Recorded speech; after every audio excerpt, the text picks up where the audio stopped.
Okay. Good evening, everybody. It is day 37 of 365 with regards to the greatest book ever written. And we're going to get started here in 1 second. I'm just going to copy this link and share it in one spot and take it from there. So thank you for joining me this evening. How you doing, Maria? How you doing, Jules? And let me just get this posted and go from there. Okay. Thanks. So that's that. Hey, Dallas. Hi, Sarah. Hi, Mittens. Hey, Jim. How is everybody this evening? I hope everybody's doing well. Mason, John. So everybody is arriving here, which is wonderful. And we should get started in 1 second. Said day. I have a link here, 37 of 365.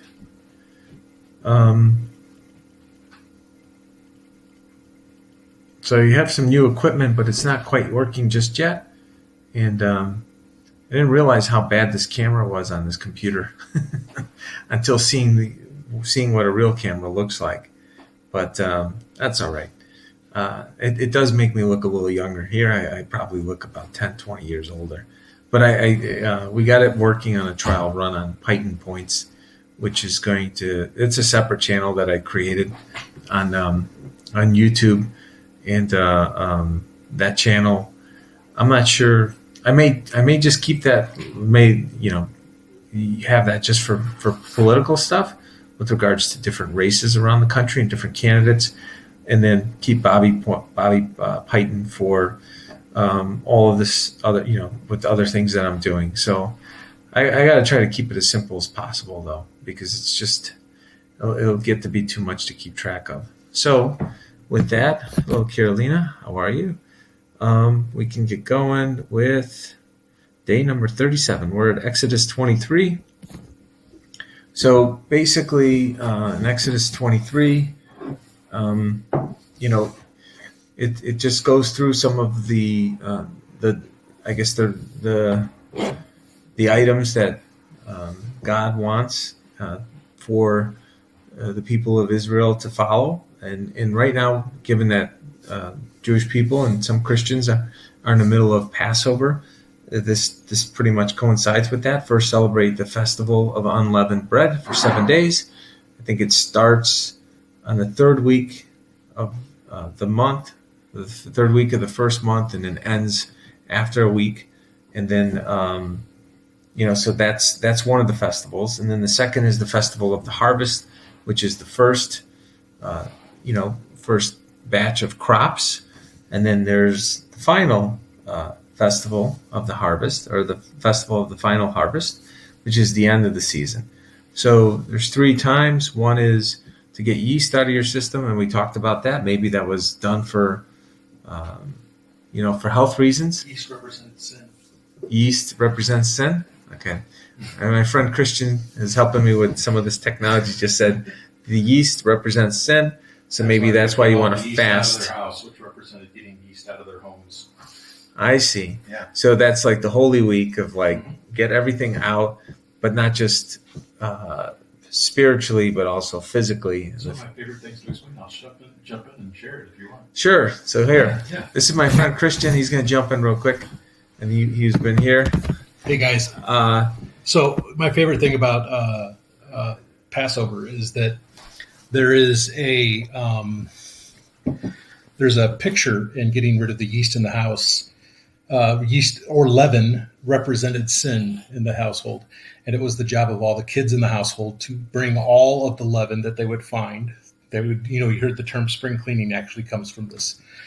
But they would clean out their house, look for all the crumbs that they could find. The parents would actually even hide crumbs around the home so that the kids could find it and bring it to their father. And the cool thing about it was, hey guys, that it was the father's responsibility to destroy the leaven that night. They would burn all the leaven. And so what's cool about that is if you bring sin to your father, who is God, it's God's responsibility to get rid of it. not yours. So that's kind of the picture that was being portrayed from that situation. Everyone would bring their sins to the Father, didn't matter what it was, how big or how small, and God's job was to destroy it and remove it from you. Interesting. So my favorite part of Passover. So very cool. Well, like I said, I know that you said that you like to celebrate it and go without 7 days. Day 2 without bread. Day 2 without bread and no leaven. Yeah. No beer. No beer. It's rough. Yeah, you're not kidding. Actually, one of the fastest ways to lose weight is just to cut the beer out, is what I've noticed. But I think that has to do with your gut bacteria just like keeps crowding out all the other bacteria when you eat too much bread. That's why I was saying I think it's not – I agree with you that it's because of sin, but I think it also clears out our physical being. Yeah. So I know some people that I think they do that every 2-week fast and just kind of clear out all the gunk out of their system. It's not as easy as it sounds, folks. To not eat for an entire day. I guess, I have cut to like one meal every once in a while, but I got to tell you, I guess maybe we're just spoiled because we just have food whenever we want it, I guess. And so to go without any for an entire day is it's no small task. But I don't know. As they say, why beat yourself up too much over certain things? No, I'm just joking. But okay, so then those are the 3 main festivals in Exodus 23, and then in terms of I think the big takeaway for me with these 3 festivals is as Christian just mentioned with the leaven, the festival of the unleavened bread. We talked about that. Now the festival of the first harvest and then the last harvest. It's being grateful that the earth is providing, that God is providing, in paying homage and showing gratitude for the good fortune of having a fruitful yield and so forth. And I guess metaphorically, I guess in with regards to actually versus metaphorically, the first harvest.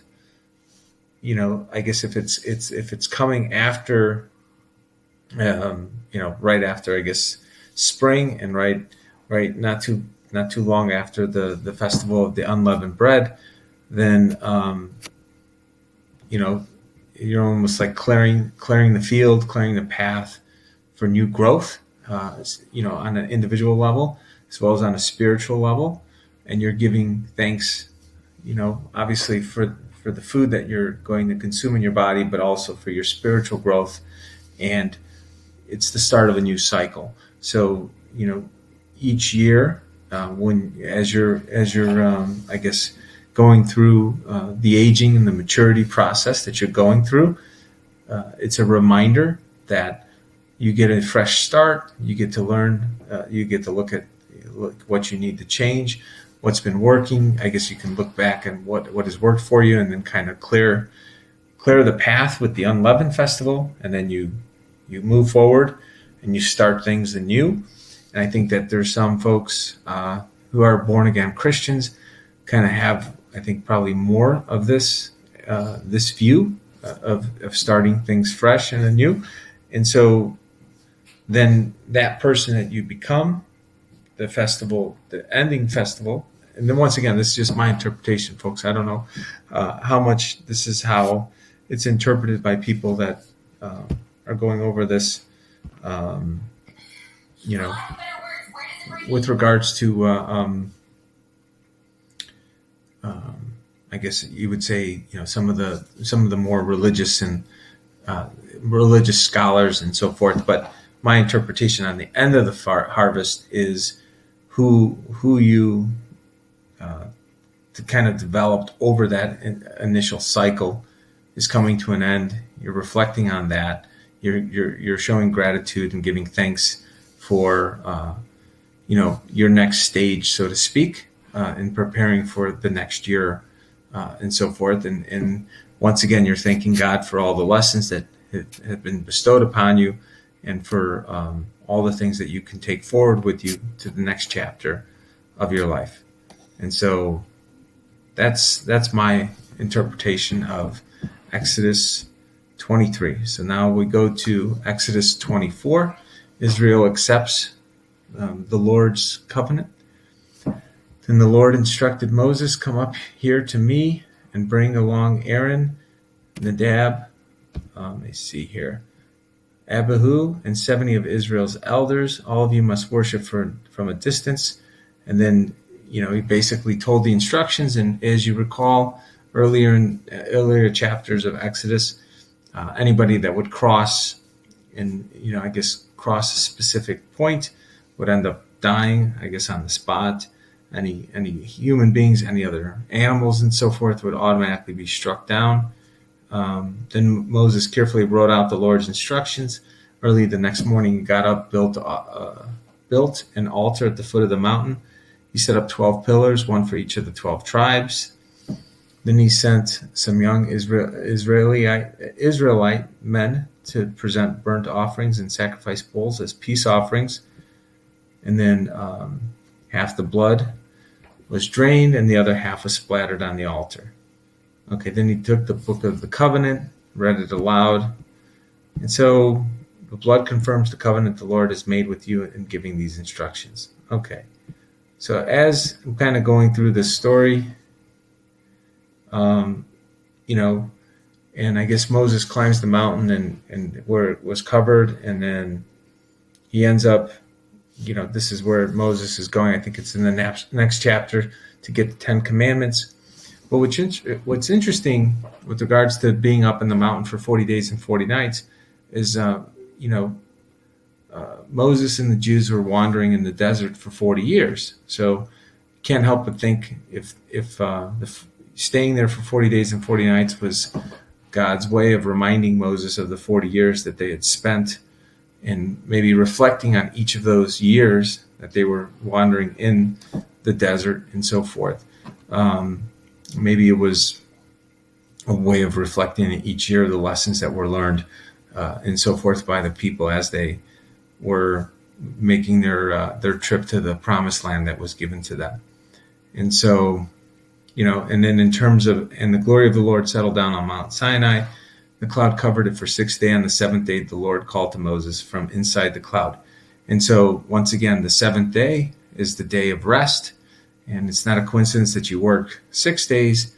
It's day of rest on the seventh for your animals that were helping you tend to the fields, for all your slaves, so to speak, which isn't,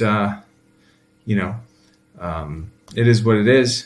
I mean, it's an interesting time in the Old Testament because there was nothing wrong with having slaves. And I guess this is probably one of the knocks against the Old Testament versus the New Testament. But then again, that's why when Christ came, he set the world anew and did away with some of these old conventions that were acceptable, such as owning people and so forth. And obviously some of the treatment of, the way women were treated in Genesis would also be out of line with the New Testament and the way the world is today. And so there happens to be another fact. There happens to be something else in the world today. I don't want to mention it because I don't feel like getting banned, but I think we all know what we're talking about. Instead of the KKK wearing white sheets, there's another group of people that wear black sheets, and they basically violate people's rights. So in some respects, this group that violates women's rights and says it's part of their tradition is, in a sense, maybe carrying out some of these precursors to the New Testament in Genesis, and they maybe justify it the same way. So anyways, John is right. Most of us, most human beings in this world, are now all slaves to the governments. And that's a big problem because these are false idols. And so this also helps explain why many governments around the world are trying to squash and get rid of religion. Because if religion is the only true check on abusive and excessive government power, with religion, people are not afraid to do the right thing, and at the loss of their possible physical existence, because they know that our lives are immortal and that our souls will continue to carry on if we do the right thing and we step up for our fellow human beings. And I've said this once, I've said it quite a few times in the past few months.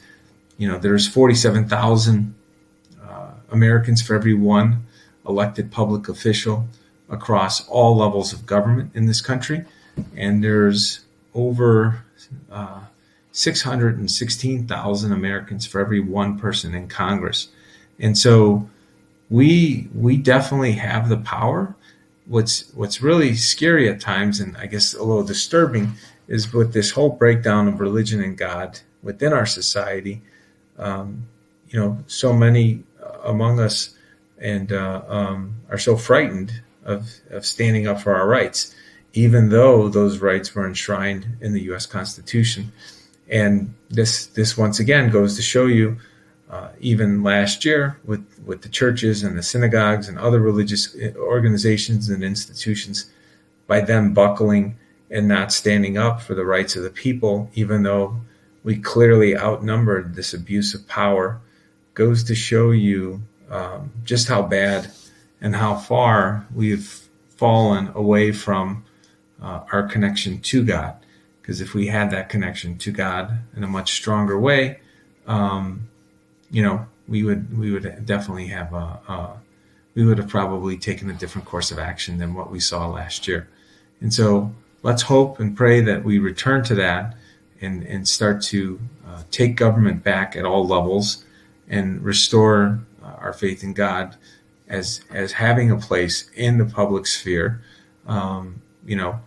There's no reason that we should not have it in the public sphere, and make sure that we beat back any of this evil that we're all witnessing by coming out of the shadows. There's a reason why we've been lied to for decades, that we should not discuss politics and we should never discuss religion, right? We've all heard that. Don't discuss it at the dinner table. Don't discuss it at events or parties. It's inappropriate. And I have the opposite view. I think that it hasn't served us well at all. You have very evil people coming forward, working with companies like Nike and issuing gym shoes that are literally satanic shoes with 666 and I guess possibly human blood and things of this sort. These people are just getting bolder and bolder, and they don't care, and they flaunt their disdain for God and for goodness, and they think that they can have their way because they can be evil and there's no consequences and there's no repercussions when they lie, cheat, steal, break any of the 10 commandments. And until we, the people, deal with them in a way that God would approve of, they will continue to push the envelope to the point where I do think they will wish us and probably inflict severe harm on anybody that doesn't try to bend to their will. And this is an extremely big concern of mine, because we sit back and study history, and you look at what happened in Germany during the Holocaust, and then I guess in Poland, where they didn't just round up Jews people, they round up a lot of Catholics as well. Anybody who had a voice, anybody who spoke up against the evil in the Christian church, as well as any of the Jews, anybody who was educated, they literally rounded them all up and executed them all. And so we only really hear about the Jews because it was a disproportionate number of them. But I can tell you firsthand, my parents living through the Holocaust, in terms of being in Poland as this was happening. My dad was born in 1926, so he remembers being a young boy. My mom was a young girl, and they told me the stories in what they witnessed, with people being dragged away, never to be seen again. And it was an extremely brutal time, and I think that I think Americans are a little silly at times because we haven't seen that type of thing here in over 100 years or more. doesn't mean that they can't attempt to do it again. And this is why they're trying to test us out, see how much they can censor us, how much they can block off our communications, how much they can lock us down in our own homes. You lock people down in their own homes, kind of like what China did last year, where they locked off 100 million or more people. It's easy to commit massive crimes against humanity if you can convince a population to behave in a specific way, because then you'll just say, hey, they must have just died from some virus. So they have a cover story right off the gate, folks. And so we have to be extremely careful of that, because this is what the game plan is, folks. They're not messing around. They're trying to figure out how to kill a lot of us without us speaking up against them or knowing that it's taking place. And so we have to pray, we have to stand firm, and we have to unite. And so the question becomes, in the event that they try to attempt this next stage for some reason, I don't think we should take a passive response. And I don't know what that means. Maybe that means we have to all go protest more vigilantly, or we have to do something to prevent this from happening, because the past few days, going through Exodus and going through what Matthew has to say, these end times, this isn't just a figure of speech, folks. This could very well be what they're looking to do, and to exterminate quite a few human beings at one swoop, so that they can control the earth permanently and make sure that nobody could ever challenge their power on this planet. And so it's extremely disturbing, and we need to unite, think it through, figure out what we need to do to make sure that this evil, number one, doesn't show up, but number two, once we stop it, if we're in the middle of stopping it right now, which I believe we are, how to prevent it from ever occurring again in the future. That's going to be the tricky part. And my view is, to help prevent that from developing in the future, we really need to be sure that we create a society of independent, freedom-loving, God-loving human beings that think independently and question all authority except, following God's authority.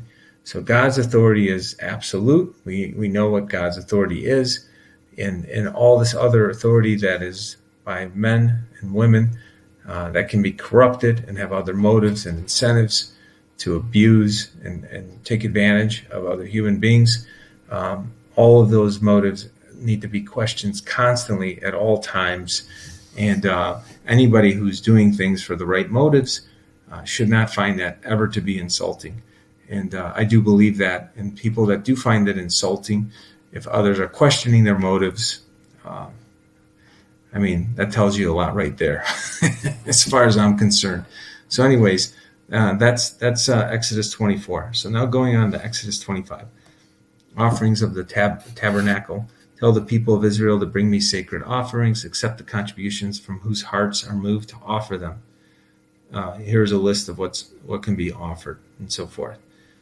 Blue, purple, and scarlet thread, gold, silver, and bronze, fine linen, and goat hair for cloth. This kind of goes through all the different offerings. And once again, the key is all the contributions whose hearts are moved to offer them. At the end of the day, God knows what's in every one of our hearts and what we really think, and whether or not we truly want to give. And obviously, God doesn't really need all these things. I think we all know that. God can create anything at any time, and has the ability to create or destroy all. But that's not the point of the sacrifices and the gifts. It's to serve as a reminder to each of us that the things that we hold most dear in this physical realm that we live in versus the spiritual realm where we will end up being in the everlasting life, that we realize the importance of the things that are most important to us in this physical realm, that we can give them up, that we can offer them away. And it doesn't change who we are as a spirit. and to shed the most valuable things that we value in this physical form and offer them to God is a way of remaining connected from a spiritual perspective. At least that's my perception of this, and this is why I think this is why learning how to let go of things that people place a tremendous amount of value on, it is a liberating and freeing experience. And so when you get to the point where you don't have any attachment to these things, but you know they're nice and they're nice to have, but they're not must-haves, then I do believe that's when you're probably closest to God. In fact, I think that's probably some of the times that you're most creative in terms of your energy and your connection to God, because you're tapping into the infinite power of not just God, but the power that we all kind of exist in as one body, one spirit in Christ. And so that's my take on that piece. Plans for the Ark of the Covenant: have the people make an ark of acacia wood, sacred chest, 45 inches long, 27 wide by 27. There goes that 3 right? 3 feet, 20. Actually, 3 times 3 times 3 is 27. So 3 cubed is 27 times 27 is cubed. And then, I'm just curious what the 45 is. But anyways, I just noticed that there's that perfect ratio of, like when you cube three times and you get to 27. In terms of, 4 times 4, 16 times 4 is, that's not going to do anything. That's 64. So I'm not sure what 45. I always try to see if there's any kind of mathematical significance. The 45 is the mind? No, I've got some ideas. Oh, so anyways, overlay the inside with pure gold and run a molding of gold all around it. Cast 4 gold rings and attach them to the 4 feet, 2 rings on each side. Okay. So we've talked about the power of gold before. Gold is something that human beings have valued for going back, I guess, since the beginning. Gold is something that obviously is incredibly malleable, but I think it's also one of these, one of the elements that it can be used for a lot of different things. And there's some people that have a theory, and I have no idea if it's true. I've just kind of read about this. Oh, apparently Adam's name in Hebrew is also the number 45. That's pretty interesting.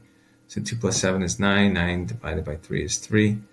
So I'm not sure what the 2 plus 7 is. Oh, so 9.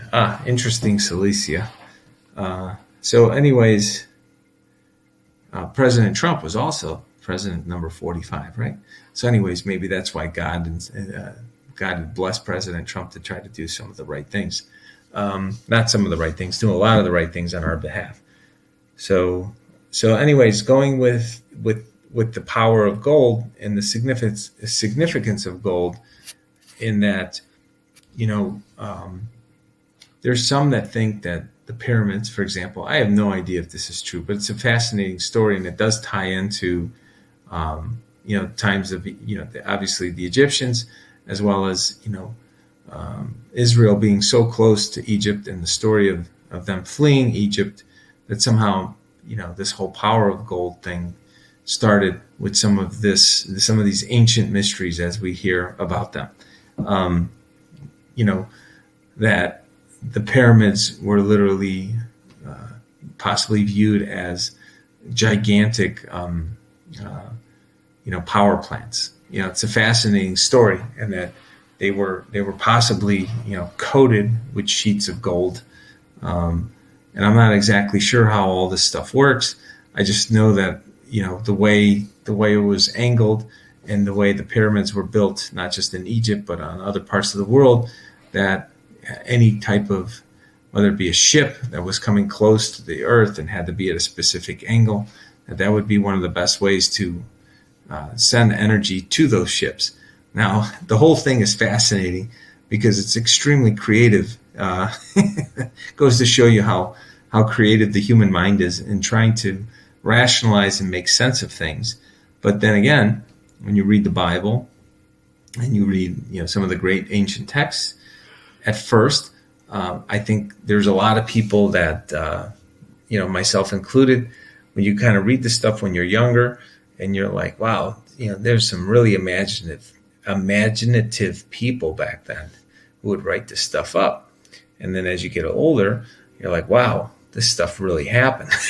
like you really start to come to the conclusion, and after years of experience and observation of how the world operates, that these stories, there's definitely a literal element of them, but there's also a figurative element of the stories in which you would you can learn lessons for how to live your life today from things that have happened thousands of years ago.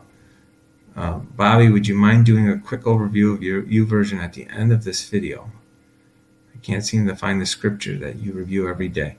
So, yeah, I don't have a problem with that. I'm just doing the 1 year Bible on YouVersion, which is literally, it's this one right here, 1 year Bible, and I guess it's a registered trademark. That's the one that I'm doing on YouVersion, and today we're on day 37.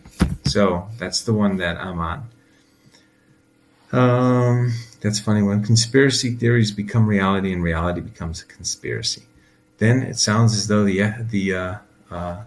what is it? They say the CIA has really done its job when that happens. Silesia. So anyways, plans for the table. We talked about that. Plans for the lampstand. Make a lampstand of pure hammered gold. Make the entire lampstand and its decorations one piece. The center stem, lamp cups, buds, and petals. Make it with 6 branches going out from the center and 3 on each side. And so, is that the menorah candle? Menorah candle? Yeah. Okay. So obviously, I knew where they were going with this, but this is, if I'm not mistaken, all of this is very specific. Yeah. Then make the 7 lamps for the lampstand and have them reflect their light forward. The lamps, snuffers, and trays must also be made of pure gold.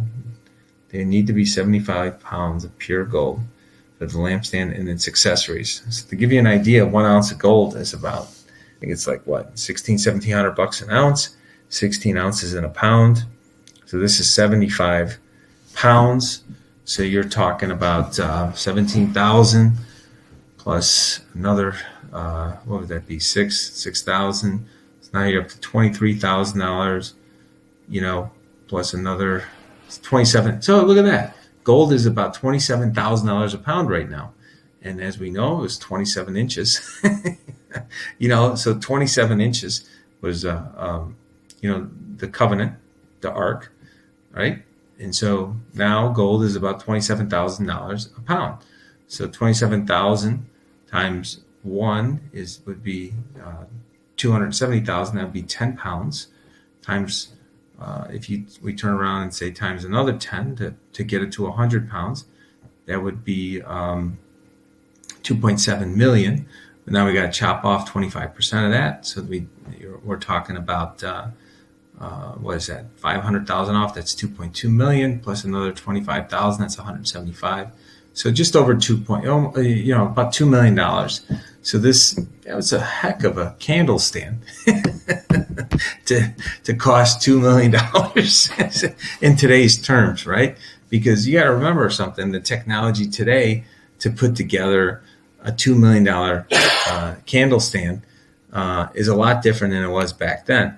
Just imagine the number of hours that needed to be worked to put together this 75 pounds of gold to put together this candle stand to honor God. So it's pretty wild stuff, folks. I didn't know that. I didn't know this thing weighed 75 pounds of pure gold. But wow, I gotta tell you, I don't know who's carrying that thing around. The funny thing is about gold, folks, is and same with silver, because I've talked to some people about having gold and having pure gold and pure silver in their possession because of some of the economic concerns in the economy. Instead of just having it on Wall Street, investing money and having it in a pure gold or pure silver form, doesn't take as much space as you would think because it's extremely dense. And so I forgot the math, but I mean, you're talking like one of those gold bricks. I think it might be like 80 pounds or something. One of those gold bricks of that you see. It's super, super dense. So 75-pound candle stand, you might think, wow, it's going to be huge. It really isn't. If this thing might be, I don't know, it might be, this bowl is much bigger than that thing. This bowl that I happen to have on this table to put fruit in, it might be, if anything, a half the size of that or smaller. And it would probably weigh 75 pounds. So, especially if it was spread out and ornate and so forth, because obviously gold is, when you can, because it's so malleable, it can be stretched out and can cover a large surface area and not lose any of of its characteristics that make gold special. So anyways, let me see here. Okay, so Matthew 24. Immediately after the anguish of those days, the sun will be darkened, the moon will give no light, the stars will fall from the sky, and the powers in the heavens will be shaken. And then at last, the sign of the Son of Man, his coming will appear in the heavens, and there will be a deep mourning among all the peoples of the earth. And they will see the Son of Man coming on the clouds of heaven with power and great glory. And he will send out his angels with the mighty blast of a trumpet, and they will gather his chosen ones from all over the world, from the farthest ends of earth and heaven. Now learn a lesson from the fig tree. When its branches bud and its leaves begin to sprout, you know that summer is near. In the same way, when you see all these things, you can know his return is very near, right at the door. I tell you the truth, this generation will not pass from the scene until all those things take place. Heaven and earth will disappear, but my words will never disappear. And so, and obviously here, let me just kind of keep going here. However, no one knows the day or the hour when these things will happen, not even the angels in heaven or the Son himself. Only the Father knows. When the Son of Man returns, it will be like it was in Noah's days. In those days before the flood, the people were enjoying banquets and parties and weddings right up to the time Noah entered his boat. People didn't realize what was going to happen until the flood came and swept them all away. This is the way it will be when the Son of Man returns, or man comes. 2 men will be working together in the field, one will be taken, the other left. 2 women will be grinding flour at the mill, one will be taken, the other will be left. So you too must keep watch, for you don't know what day your Lord is coming. Understand this, if a homeowner knew exactly when a burglar was coming, he would keep watch and not permit his house to be broken into. You also must be ready at the time, for the Son of Man will come when least expected. A faithful, sensible servant is one to whom the master can give the responsibility of managing his other household servants and feeding them. If the master returns and finds that the servant has done a good job, there will be a reward. I tell you the truth, the master will put that servant in charge of all he owns. But what if the servant is evil and thinks, my master won't come back for a while, and he begins beating the other servants, partying and getting drunk? The master will return unannounced and unexpected, and he will cut the servant to pieces and assign him a place with the hypocrites, in that place where he will be weeping and gnashing of teeth. And so, when you sit there and you think about this, what keeps people in a righteous state of mind? What does it mean to have character and to do the right thing? And that is, to do the right thing because it's the right thing to do. And part of maturing and part of being spiritual and doing the things that you need to do to live a good life, the burden is, I hate to use the word burden, but the responsibility is on you to find out what that means and to be prepared. because once you realize that we're all ultimately going to be judged for our actions, and that we can't try to deflect or pretend or behave as though we shouldn't be held to account, that just doesn't cut it. Now, it just so happens that God knows what's inside our hearts. So obviously there'll be some among us, especially younger people and children and so forth, that maybe they haven't really fully received the message, or for whatever reason it hasn't flowed into them. And so, God will know how to deal with them. But for the rest of us who have taken the time to understand these things, if we ignored them and blown them off, it is kind of like us not being prepared for, a burglar. If we know that there's break-ins in the neighborhood and we don't prepare and we don't take precautions, it shouldn't come as a shock when our home is robbed and maybe someone in our family is murdered. And I think that's kind of the whole message here, is that, we owe it to ourselves, to our families, I would say to our communities and to our nation, to stand up and get prepared for evil and how to react to evil when it arises. We can't make excuses and look for someone to save us. God has given us the ability and the faculty to make decisions and to plan accordingly for what needs to be done when evil shows up. And right now we're at a critical point in this nation's history. We're in a spiritual battle for the future of not just this, the United States of America, but also for all of humanity. We've been infected by a communistic, satanic cult. These folks are one and the same. These people have infected the globe and corrupted our institutions, or whether it be higher education, K through 12. They've infested our corporations with social engineering that's attempted to be taking place there.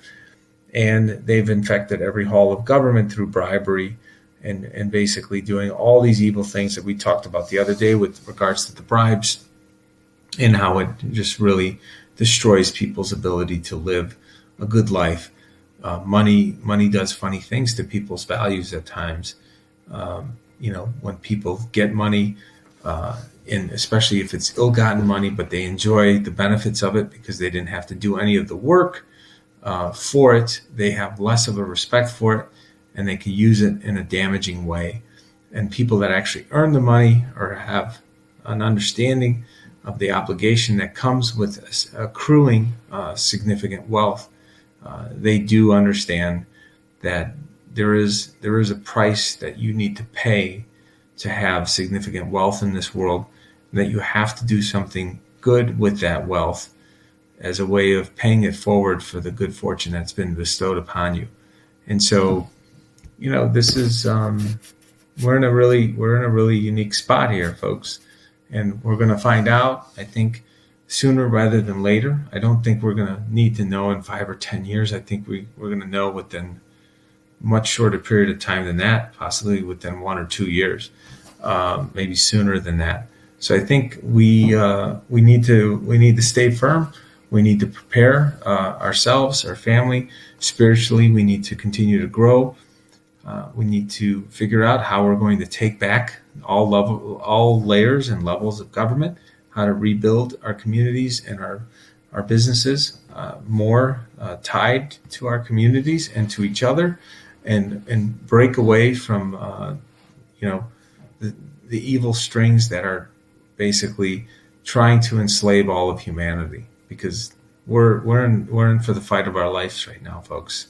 It's no joke. Anyway, so that's that. That's Matthew 24. So now we're on to Psalms 30, a Psalm of David, a song for dedication to the temple. I will exalt you, Lord, for you rescued me. You refused to let my enemies triumph over me. O Lord my God, I cried to you for help, and you restored my health. You brought me up from the grave, Lord. You kept me from falling into the pit of death. Sing to the Lord, all you godly ones. Praise his holy name, for his anger lasts only a moment, but his favor lasts a lifetime. Weeping may last through the night, but joy comes with the morning. When I was prosperous, I said, nothing can stop me now.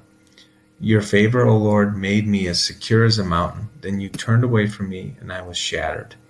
I cried out to you, O Lord. I begged the Lord for mercy, saying, What will you gain if I die, if I sink into the grave? Can my dust praise you? Can it tell of your faithfulness? Hear me, Lord, and have mercy on me. Help me, O Lord. You have turned my mourning into joyful dancing. You have taken away my clothes of mourning and clothed me with joy, that I might sing praises to you and not be silent. O Lord my God, I will give thanks forever. So this is with regards to this Psalms 30. It's a pretty interesting. Reading from my perspective, because I often think about this. This what enters my mind when I'm kind of reading this and thinking about how it relates to what I've experienced in my life. As everybody should know by now, whoever's been watching, unless you're new, so welcome if you're new. But I come from a pretty big family, and coming from a very large family, a lot of cousins, a lot of nephews and nieces, but in general, just a lot of cousins and people that were obviously much older than me growing up. I've been to a lot of funerals, a lot. There's somebody dying every year. When you're in a big family, you're going to one or two funerals every single year, it seems like. And there comes a point where, I don't want to say you get numb to it, but you kind of know the drill, and it does become a little easier and it's less troublesome when you're younger and you're going to these funerals. And I've known some people that haven't gone to any funerals for, the first 20, 30 years of their life. Like they were part of a young family, or they didn't have a whole lot of relatives. But all I'm saying is, when you come from a really large family and you go to these funerals, this is kind of what comes to mind. And, in this Psalm of 30, and, with regards to, people mourning when somebody passes, and, taking the time when you can feel if somebody dies because of old age. It's a different mourning process than if somebody's life is cut too short. But regardless of if someone's life was cut too short or somebody lived a very long life, one thing that I have observed in going to all these funerals over time is when people feel, they feel as though they were turned away from. So the person that died, or they turned their back on that person, or that person that died turned their back on them. And that a lot of times in the funeral, you can feel that grieving process between the energy in the room and people that feel as though it's come to an end. That the harsh words that were said to each other, or that they experienced, or any of the negative feelings that were had, it kind of leaves an unempty closure, like an empty closure, I guess, because they're not going to be able to say some of the things that they were hoping they would say. Now, don't get me wrong, folks. All funerals aren't like I'm just describing. I'm just telling you what I've kind of observed with this Psalms 30. I've gone to plenty of funerals as well, or witnessed people that have had very joyous relationships with the person that died, and that both sides definitely seemed at peace upon their death, that they didn't have these regrets. They lived their life with faith. They lived their life with loyalty to each other, to their family, to make a difference. And it truly is a joyous occasion when you celebrate a life that has attempted to live righteously. So I think when I read the Psalm 30, I think more of the people that regret the way they lived their life, and that they're kind of pleading for mercy, for having more time, hopefully, wishing that they had more time, and that they didn't give it their all, possibly, or they didn't live to their fullest potential. But that's kind of my takeaway on the Psalms 30. And so the question you should be asking, maybe, or consider asking yourself, is how are you living your life? Are you living your life with regrets possibly building up? Or are you living your life fully? Are you living with fear, or are you living without fear? And, I was thinking about some individuals when they lose someone who's very close to them, like a loved one or a spouse or something else along those lines, or they lose, a close one or a close friend or something. And one of two things tends to happen when that happens. The person is either destroyed or they're set free. But usually isn't a middle ground. People don't usually muddle when something really traumatic like that happens. And once again, this is just what I've observed. Maybe you folks have observed something different than me, but when something really bad happens and if you feel as though it doesn't make sense, maybe it does make sense. Maybe it's meant to serve a purpose to that soul, the person who's no longer here. Their soul has moved on to the next life, to everlasting life. And that maybe that was your wake-up call for what you needed to do to step into your greatness, as they say, and to make a lasting impact on this world and the people around you instead of wasting any more time. And I think that one of those two things will happen. You'll either wallow, or I think you'll step into your greatness. And so I pray that if this happens to you or anybody that you know, that you choose to step into your greatness and use it as a stepping stone, as hard and as difficult and as sad as it might be, and really focus on making a big difference instead of wondering why things you didn't have more control than you will ever have. You got to remember, folks, it's above our pay grade. so much of our life in this world and how we go through it is above our pay grade.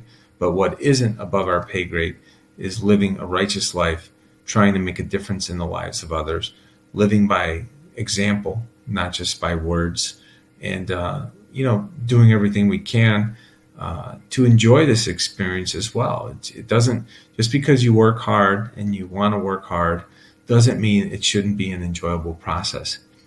I work a lot, folks. I work at least 70 hours a week, at least. And I say that and I smile because I couldn't imagine any time. It's been a while since I felt this alive. Okay, I would say the last time I felt this alive, working this much every week for, I guess I'm on the 4 months straight. Now, don't get me wrong. I used to work about 50 to 60, but I got to tell you, that felt like semi-retired to when you're working 70 to 80 hours a week.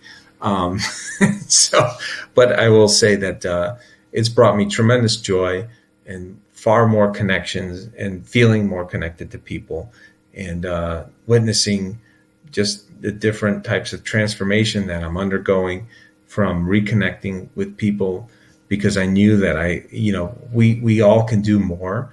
And sometimes we just get a little lazy and we get a little set in our routines.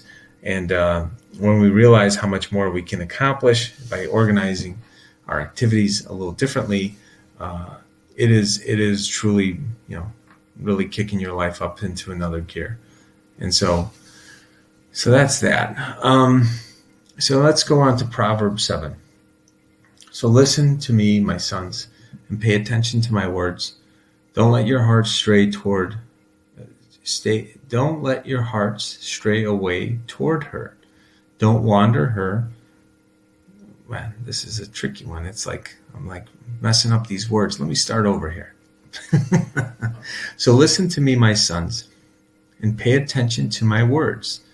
Don't let your hearts stray away toward her.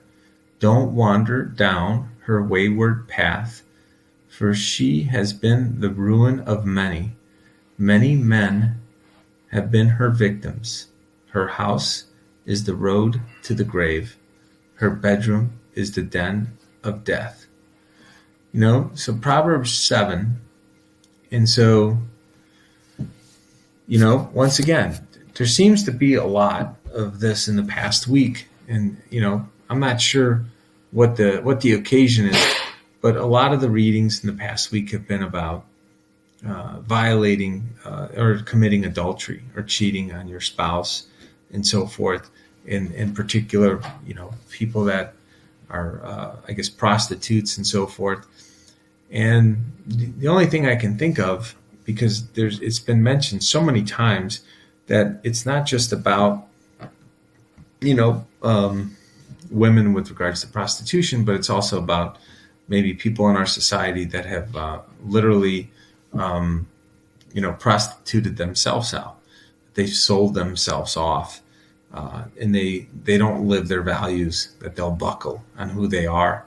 And, when you kind of sell yourself off and you do things that you don't reflect who you are as a person, reflect your values and your belief system, I do believe that when you do that, it creates a situation where it does destroy you, and it does eat away at you and send you into an early death. The more that you sell off your soul and your spirit of who you are and who you are capable of being, I think the more you do die, and you do have all this type of regret, and then you move into what they would say is a downward spiral. And so, anyways, this is my takeaway on this, and that it continues to play out and be discussed. Is don't sell yourself short. Don't sell yourself or give yourself into temptation of people that look as though they're happy and they're getting they're enjoying the sins of the flesh, so to speak, at the expense of their soul and their spirit. And I think that that's the key takeaway that keeps showing up time and time again. Focus on your spiritual well-being. Your physical well-being will take care of itself if you cover all your bases on your spiritual well-being. And so with that, I think that's about it for this evening. So look at that. We're finishing like 3 minutes early. Usually it's about an hour. So we're finishing up about 2-3 minutes early. So with that being said, folks, I just want to say God bless you. God bless your family and friends, and may God continue to bless the greatest nation in the history of the world. May peace be with you. And if you don't have peace, I do believe that if you put God first back in your life, that peace will most definitely find you. So have a wonderful evening, and I will see you guys tomorrow. Have a good night. Thank you again for coming and chiming in tonight.